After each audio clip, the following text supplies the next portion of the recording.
अगला क्वेश्चन देखो हमारे यहाँ पे क्या कह रहा है, question number 86। In an examination Gopal secured 50% more marks than Asha and Asha secured 10% more marks than Sachin, then how much percent more marks did Gopal secure. बस भाई यहाँ पे देखो गोपाल का कंपेरिजन दे रखा है आशा के साथ, जो गोपाल है वो 50% ज़्यादा मार्क्स लेकर आता है आशा से, और आशा का कंपेरिजन दे रखा है सचिन के साथ। इसका मतलब सचिन यहाँ पे अपना बेस है ना। सारी कहानी सचिन से शुरू हो रही है तो सचिन को ही पकड़ लो भाई। आशा जो है सिक्योर करती है 10% ज़्यादा सचिन से। सबसे पहले मैं यहाँ पे गोपाल, आशा और सचिन, अगर सचिन 100% मार्क्स लेकर आता है ना, 100 नंबर लेकर आता है, तो आशा उससे 10% ज़्यादा लेकर आती है। 100 का 10%, इसका मतलब आशा कितना लेकर आएगी, 110 नंबर लेकर आएगी। लेकिन गोपाल और भी 2 कदम आगे निकला, गोपाल जो है 50% ज़्यादा लेकर आएगा आशा से। अब भाई इसका मैं 50%, अगर मैं इसका 50% नहीं होगा यहाँ पे, 50% नहीं होगा यहाँ पे, 15% होगा। डाटा ठीक कर लेना, ठीक है।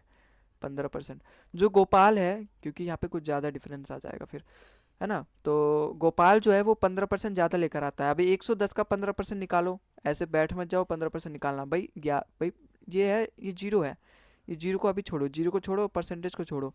15 और 11 के मल्टीप्लाई करने पे क्या आएगा भाई। 11 का सिंपल रूल है, 11 की अगर मैं किसी भी नंबर से मल्टीप्लाई करूँ, अगर ये 2 डिजिट की मैं मल्टीप्लाई कर रहा हूँ, तो 5 लिख दो और 1 लिख दो, बीच में दोनों का सम लिख दो, 5 और 165, है ना। 165 आ गया। इसके अलावा इन दोनों की मल्टीप्लाई करने पे 165 आ गया। ये जीरो भी है तो लास्ट में जीरो भी है। अब परसेंटेज है, परसेंटेज मतलब अपॉन में 100, तो जब मैं परसेंटेज अपॉन में 100 करूँगा तो यहाँ पे 16.5 आएगा लगभग, है ना। जीरो तो हम लेते ही नहीं है लास्ट वाला, तो 16.5 आया। इसका मतलब जो गोपाल है वो ए से जब 15% ज़्यादा लेकर आ रहा है, इसका मतलब अगर आशा 110 लेकर आ रही है तो उससे 16.5 ज़्यादा लेकर आएगा। कितना लेकर आएगा, 126.5। अब मुझे क्या पूछा है, how much percent more Gopal secure than Sachin, मतलब जो गोपाल है वो सचिन से कितना परसेंट ज़्यादा मार्क्स लेकर आता है। भाई सचिन 100 नंबर लेकर आता है, गोपाल उससे 126.5 लेकर आता है, मतलब 26.5 ज़्यादा लेकर आता है। सो इतना बेस्ट नंबर होता है ना परसेंटेज चैप्टर के लिए, कि 100 में जो भी चेंज आता है वो डायरेक्टली परसेंटेज में आता है। इसका मतलब 100 में अगर मैं 26.5% बढ़ाऊँ ना, तो वो मतलब 26.5 मार्क्स बढ़ाऊँ तो वो डायरेक्टली परसेंटेज में ही बढ़ेगा। इसका मतलब गोपाल के सचिन से कितने परसेंट ज़्यादा नंबर आए, 26.5, मतलब 100 से जो भी चेंज आता है वो डायरेक्टली परसेंटेज में आता है। तो यहाँ पे 26.5% जो गोपाल है वो सचिन से ज़्यादा लेकर आया। ऑप्शन नंबर 20 का बिल्कुल करेक्ट हो जाएगा। तो आई होप आपको ये सवाल भी समझ में आया होगा। अगले सवाल पे चलते हैं। अगला सवाल देखो यहाँ पे क्या कह रहा है, अ class has 5 sections that have 25, 30, 40, 45 and 60 students, मतलब उसके पास 5 सेक्शन है जिसमें पहले सेक्शन में 25, अगले 30, 40, 45 और 60 सेक्शन, इस तरह के 60 मतलब इतने बच्चों का सेक्शन बना रखा है। और पासिंग परसेंटेज दे रखा है, दीज सेक्शंस आर 20%, 30%, 35%, 40 और 100% respectively the pass percent of entire class. मतलब यहाँ पे सेक्शन डिवाइड किया गया है, 5 सेक्शन है और पांचों में यहाँ पे कितने परसेंट बच्चे पास हुए मुझे बता रखा है। तो मुझे बताना है एंटायर क्लास में, मतलब पूरे सेक्शन का ओवरऑल कितने परसेंट बच्चे पास है, अगर हम यहाँ पे कैलकुलेट करें तो वो मुझे फाइंड करना है। तो ओवरऑल परसेंटेज फाइंड करने का यहाँ पे कंसेप्ट लगेगा, और कंसेप्ट यहाँ पे मेथड कौन सा लगेगा, वेटेज एवरेज। डाटा इतना ईजी है तो मैं वेटेज एवरेज का निकाल सकता हूँ। भाई यहाँ पे 25 बच्चों का सेक्शन है, फिर 30 बच्चों का, फिर 40 बच्चों का, फिर 45 बच्चों का, फिर 60 बच्चों का। और पहले जिसमें 25 बच्चे हैं उसमें 20% बच्चे पास हुए, 30 वाले में 30% बच्चे, 40 वाले में 35% बच्चे, 45 वाले में 40% बच्चे और 60 वाले में 100% बच्चे यहाँ पे पास हुए। तो वेटेज एवरेज से मैं निकाल सकता हूँ ओवरऑल कितने परसेंट बच्चे पास हुए। वेटेज एवरेज में क्या करते हैं, सबसे पहले तो ऊपर वालों का रेशो ले लेते हैं, मतलब किसी भी सेम नंबर से अगर ये पाँचों नंबर करते हैं तो काट देते हैं। 5 5 जो 25, 5 6 जो 30, 5 8 जो 40, 5 9 जो 45 और 5 12 जो 60। यस। अब क्या करते हैं, अब इसकी इससे मल्टीप्लाई करो। Weightage average method is the best average method निकालने के लिए, क्योंकि इतना इजी डाटा अगर दिया रहता है तो उससे बेस्ट कोई तरीका है नहीं, है ना। हालांकि अगर आप इसको वैसे भी करना चाहो तो वैसे भी कर सकते हो। हमारा जो आंसर आएगा वो 20% और 100 के बीच में आना चाहिए, क्योंकि सबसे छोटे यही हैं। लेकिन यहाँ पे तो सारे छोटे हैं, 20 और उसके बीच में, तो ऐसे तो हम नहीं कर सकते। तो ऐसे ही करो, इसकी मल्टीप्लाई करो, 20 पंजे 100, 6 3 80 मतलब 180। भाई देखो 45 दूनी 70 होता है, इसका दूनी का भी मुझे 4 गुना करना है तभी तो आता है 8। इसका मतलब 45 दूनी 70, 70 का भी 4 गुना 280। ठीक है, यहाँ पे 4 9 जो 36, यहाँ पे 1200। ठीक है, 100 की 12 से मल्टीप्लाई करोगे तो 1200। मुझे डिवाइड करना होता है ये रेशो के सम से, 5 6 11, 11 9 20 और 12 8 20, मतलब 40, 40 से मुझे डिवाइड करना है। ये 40 से डिवाइड करने का मतलब मैं सारे इंडिविजुअल नंबर को एक एक बार 40 से डिवाइड कर रहा हूँ। तो आप ऐसे ही कर लो, पूरा सम करने की जरूरत नहीं, फिर मुझे और 4 5 सेकंड एक्स्ट्रा लगेंगे। भाई जीरो से जीरो सबके कट जाएंगे, 4 से काट लो, 4 से 10 जाएगा अपना कितने बार में, ढाई बार में। ऐसे ही 18.5 जाएगा, 4 4 16 और 2 बचेगा तो वो जाएगा 0.5 बार में, तो 4.5 बार में, 4 7 28, 4 9 36 और ये जाएगा अपना 30 बार में। अब इसी को प्लस कर लो भाई, 4 2 6 और ये आधा आधा 7, 7 7 14, 14 और 9 कितना होता है अपना बताओ, 23, 23 और 30 53, ऑप्शन नंबर सी इसका बिल्कुल करेक्ट हो जाएगा। इसका मतलब कितने 53, इसके 53% बच्चे टोटल क्लास में पास हुए हैं। अगर इस तरीके से अपना डाटा अरेंज है कि 25 बच्चों के सेक्शन में 20, इसमें 30 और 60 बच्चे सेक्शन में 100% बच्चे पास है, तो हमारे टोटल एंटायर क्लास में 53% बच्चे ऐसे हैं जो कि पास हैं और 47 बच्चे ऐसे हैं जो कि नालायक हैं। अगले क्लास में चलते हैं। क्वेश्चन नंबर 88 हमारा, देखो यहाँ पे क्या बोला है। During the first year the strength of a school is increase by 12%, in the second year it is decrease by 12% and in the third year it is decreased by 10%. At the end of third year, its strength was nearly 10,842. Then what was the strength of the school at the beginning of the first year? यहाँ पे सवाल में क्या बोला है, पहले साल जो बच्चों की स्ट्रेंथ थी वो 12% से बढ़ाई गई, फिर दूसरे साल 12% से घटाई गई और फिर तीसरे साल फिर से 10% से घटाई गई। और जब ये सब मामला हुआ, ये सब जब कांड हुआ घटाने बढ़ाने का, उसके बाद जो बच्चों की स्ट्रेंथ बाद में फाइनल निकल के आई, जब जनगणना हुई वहाँ पे, तो 10,842 बच्चे थे पूरे, इंक्रीज और डिक्रीज करने के बाद।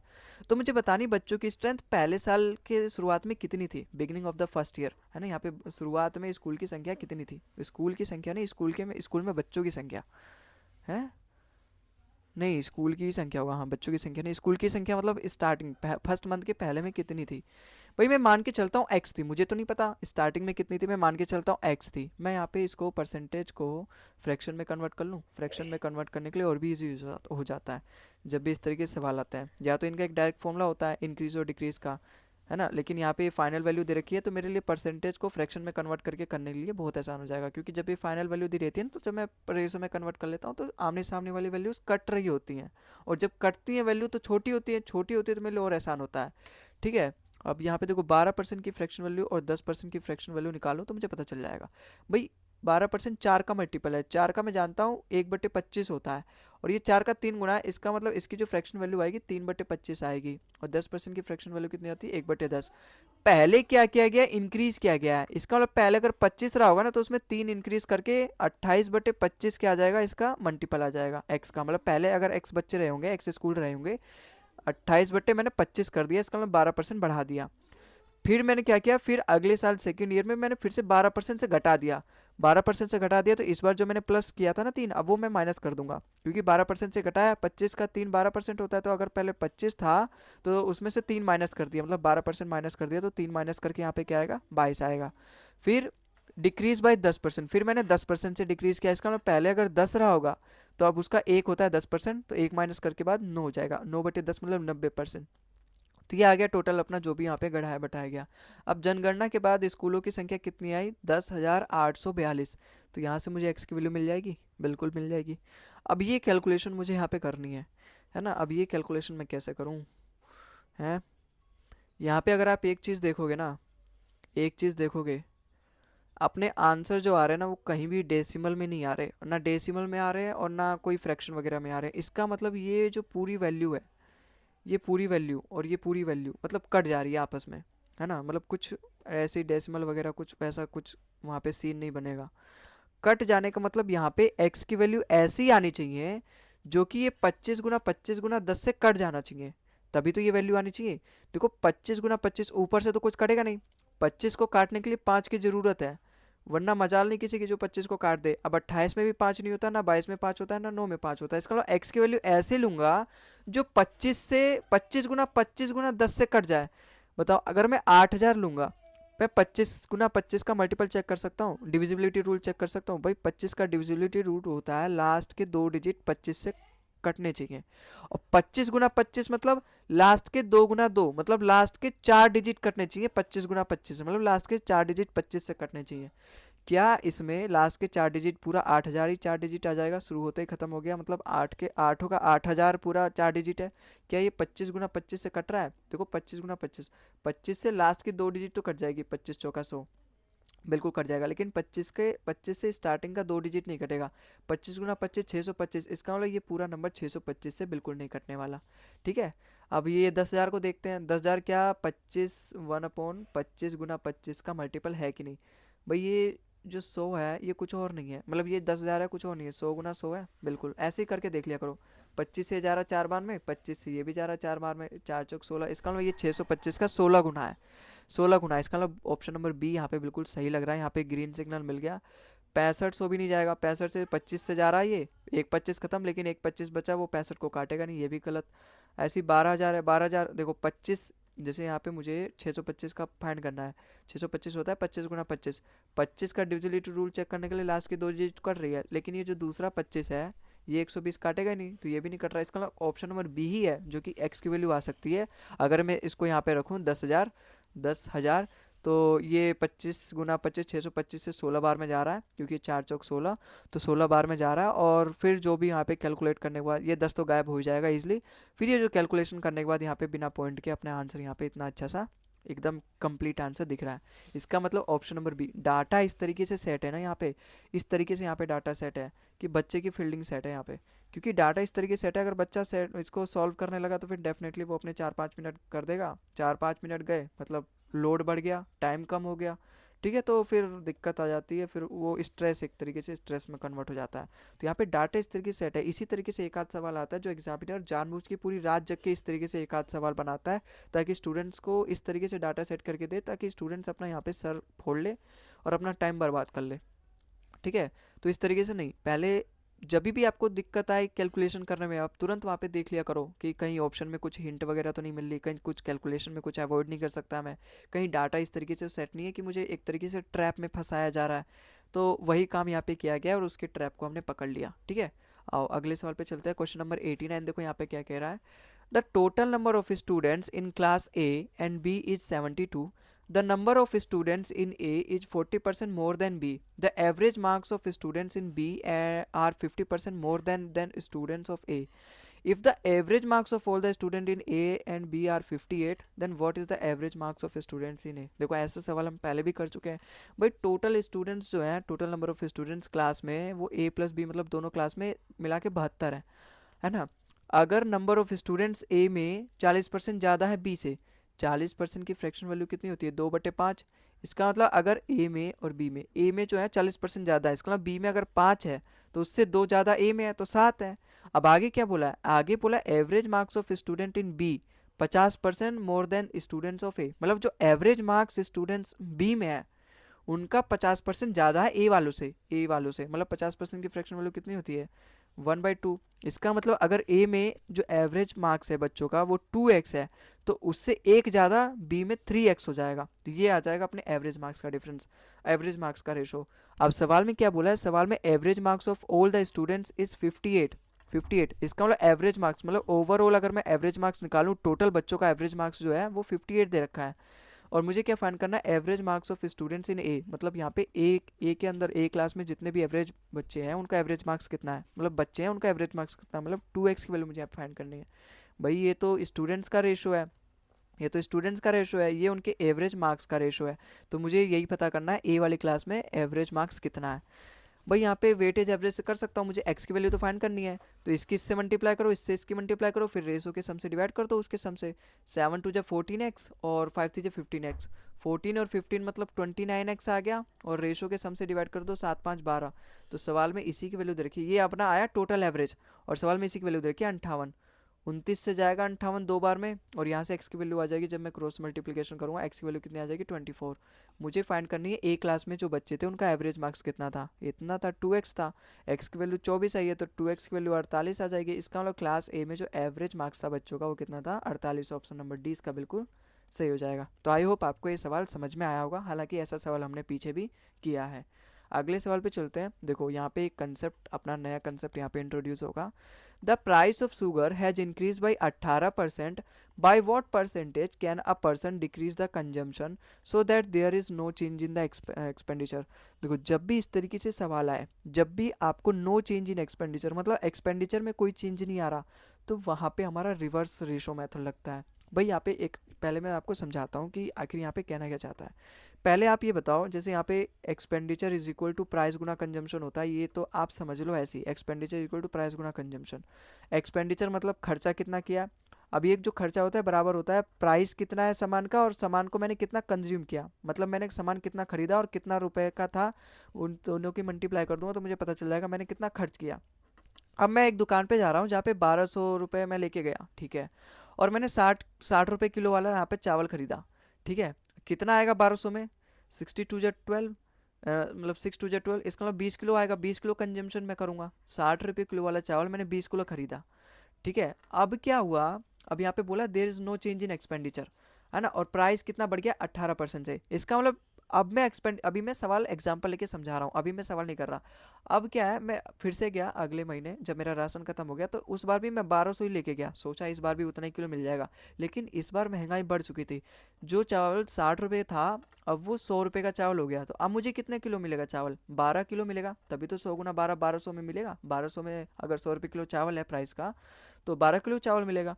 तो यहाँ पे रिवर्स मेथड क्या मैं बताना चाहता हूँ, जब भी आपका एक्सपेंडिचर में कोई चेंज नहीं आएगा, इसका मतलब जब भी आपका फाइनल रिजल्ट में कोई चेंज नहीं आएगा, तो इनमें रिवर्स रेशो का खेल चलेगा। रिवर्स रेशो का मतलब जिस रेशो में प्राइस बढ़ेगा उसी रेशो में प्राइस घटेगा। जैसे यहाँ पे अगर मैं इन दोनों का रेशो लूँ प्राइस का, तो 20 3 60, 20 5 100, और अगर मैं यहाँ रेशो लूँ तो 4 5 20 और 4 3 12। देखो यहाँ से 3 से 5 हो गया है और वहीं यहाँ पे रिवर्स हो गया 5 से 3, तो 3 रेशो 5, 5 रेशो 3, यहाँ पे रिवर्स रेशो हुआ है ना। तो वही रिवर्स रेशो यहाँ पे हमें मदद करता है इस सवाल को बनाने में, एक तरीके से शॉर्टकट तरीका है। अब जैसे इस सवाल में देखो जो प्राइस है वो 18% से बढ़ा दिया गया है। भाई आपको देखो, अब आपको जब भी यहाँ पे एक्सपेंडिचर में नो चेंज बोलेगा ना, तो बस आपका प्राइस का रेशो निकाल देना है, फिर वहां से आपका कंजम्पशन का रेशो आ जाएगा। भाई यहाँ पे पूछा क्या गया है, प्राइस जो है शुगर का वो 18% से बढ़ा दिया गया, तो कितने परसेंट से जो कंजम्पशन है वो कम करेगा ताकि उसके एक्सपेंडिचर में कोई चेंज ही नहीं आएगा। भाई प्राइस कितना परसेंट बढ़ाया, प्राइस बढ़ाया 18%। 18% किसका मल्टीपल है, देखो 9 का मल्टीपल है या तो 2 का मल्टीपल है। 9 का मैं स्टैंडर्ड फ्रैक्शन जानता नहीं हूँ लेकिन 2 का जानता हूँ। 2 का होता है 1/50, और 1/50 मतलब 2% का है 9 गुना है, तो 9/50 इसकी क्या है फ्रैक्शन वैल्यू। इसका मतलब जो प्राइस है वो 9/50 इसके रेशो में बढ़ गया। मतलब पहले अगर 50 रुपये था प्राइस शुगर का, तो अब वो 9 बढ़ के 59 हो गया। तो ये अपना इस रेशो में अपना प्राइस जो है शुगर का चेंज हुआ है। मतलब पहले अगर 50 रुपये था तो अब वो कितना हो जाएगा 59 हो जाएगा प्राइस। तो कंजम्पशन किस रेशो में चेंज होगा, जब इन दोनों का रेशो तो यही है 50/59, तो कंजम्पशन होगा अपना 59/50 हो जाएगा, इस रेशो में रिवर्स रेशो हो जाएगा। तो कितना कम हुआ है 9/59, तो ये आ जाएगा अपना यहाँ पे फ्रैक्शन वैल्यू। लेकिन आपको हमेशा, आप इसको एक और शॉर्टकट मेथड है, आपको ये सब करने की जरूरत नहीं है, आपको यहीं पे केवल आपको प्राइस निकाल लेना है शुगर का कितना बड़ा है। प्लस का 9/50 यहाँ से हमारा आया। भाई प्लस का 9/15 मतलब यहाँ पे देखो जैसे 18% से बढ़ गया, पहले 50 था तो अब 9 बढ़ जाएगा क्योंकि 50 का 9 18% है, तो ये आ गई अपनी प्राइस में कितना चेंज हुआ उसका फ्रैक्शन, उसका यहाँ पे फ्रैक्शन आ गया, उसका रेशो आ गया। अब इसी का रिवर्स करना होता है। इसका मतलब अगर 50 से 9 हो गया तो इन दोनों को वैल्यू आप प्लस कर दो, वो अपना बेस आ जाएगा। और कितना प्लस हुआ है, प्लस का 9 है तो यहाँ पे माइनस का 9 लिख दो। देखो यहाँ पर भी माइनस का 9/59 आया है, यहाँ पर भी माइनस का 9/15, तो यहाँ से मुझे डायरेक्टली मिल गया। ये पूरा मुझे यहाँ पे टेबल बनाने की जरूरत ही नहीं पड़ी। अब मुझे इसी को परसेंटेज में निकाल लूँगा। अगर मैं इसको परसेंटेज में निकालूंगा, देखो आंसर इतना पास पास है 15.9, 15.7, 15.5, 15.3, मुझे एकदम एक्यूरेट निकालना पड़ेगा, है ना। एक्यूरेट निकालने के लिए मैं इसको 100 से परसेंटेज फ्रैक्शन को निकालने के लिए परसेंटेज में 100 से मल्टीप्लाई करते हैं। तो मतलब मुझे 900 को 59 से डिवाइड करना है। 900 को मुझे 59 से डिवाइड करना है। एक बार में जाएगा, एक बार में जाएगा तो 59 आएगा, तो कितना एक बच गया, तो एक बचेगा, एक जोड़ दूंगा तो 60 आ जाएगा, मतलब 31, 310। अब 59 से कितने बार में जाएगा, 5 बार में, क्योंकि 6 5 जो 30 होता है, तो 5 5 जो 25 और 5 9 जो 45, तो 5 बार में 295 आ रहा है, तो मतलब 15 बच जाएगा। पॉइंट लगाऊंगा तो 10 हो जाएगा। अब ये 59 से 3 बार में तो नहीं जाएगा क्योंकि 50 बार में ही 50 के 3 बार में ही 150 आ जाता है, लेकिन ये तो तब भी 59 है, तो 59 के 3 से कम ही आएगा। इसका मतलब 59.2 समथिंग आएगा, 2 से थोड़ा सा ज़्यादा आएगा। और यही वाला ऑप्शन अपना पास में 15.3, ऑप्शन नंबर डी इसका बिल्कुल से हो जाएगा। 15.2 के आसपास यही घूम रहा है, ऑप्शन नंबर डी घूमती गेम चले, ऑप्शन नंबर डी इसका बिल्कुल करेक्ट हो जाएगा। तो आई होप ये पूरा मैंने कंसेप्ट भी आपको समझाया, कंसेप्ट भी आपको समझ में आया होगा और ये सवाल भी आपको समझ में आया होगा हमने किस तरीके से यहाँ पे किया है। तो आई होप आपको ये सवाल समझ में आया होगा।